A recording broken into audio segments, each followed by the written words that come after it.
Dans cette vidéo, il est question de Richard Strauss.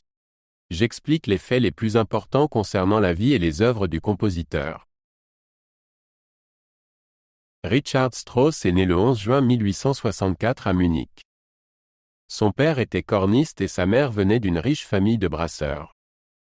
Il a montré un talent musical dès son jeune âge. À seulement 6 ans, il a commencé à jouer du piano. Strauss a étudié à Munich et à Berlin. Il a été formé par Hans von Bülow, un célèbre chef d'orchestre et pianiste. Bülow a reconnu son talent et l'a encouragé. En tant qu'adolescent, Strauss a composé ses premières œuvres. Richard Strauss était un représentant du romantisme tardif en musique. Il a été influencé par des compositeurs tels que Richard Wagner et Ludwig van Beethoven. Sa musique est connue pour ses qualités émotionnelles et dramatiques. Certaines de ses œuvres les plus célèbres sont « Ainsi parlait Zarathustra » et « Don Juan ». Ces pièces sont connues pour leurs orchestrations complexes et leurs thèmes profonds. Elles sont souvent utilisées dans les salles de concert et même dans les films. Strauss était également un compositeur d'opéra réussi. Ses opéras les plus connus sont Salomé et Der Rosenkavalier. Ces œuvres ont révolutionné le monde de l'opéra et restent populaires à ce jour.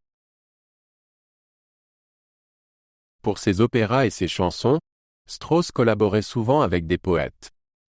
Hugo von Hofmannsthal était l'un de ses partenaires les plus importants. Leur collaboration a conduit à certaines des opéras les plus importants du XXe siècle. Dans ces dernières années, Strauss est revenu à la musique instrumentale. Il a composé plusieurs poèmes symphoniques et de la musique de chambre. Malgré les troubles politiques de son époque, il est resté un compositeur respecté. Richard Strauss est décédé le 8 septembre 1949. Son impact sur l'histoire de la musique est immense. De nombreux compositeurs modernes le voient comme un modèle. Ses œuvres sont jouées et étudiées dans le monde entier. Strauss n'était pas seulement un compositeur, mais aussi un chef d'orchestre talentueux.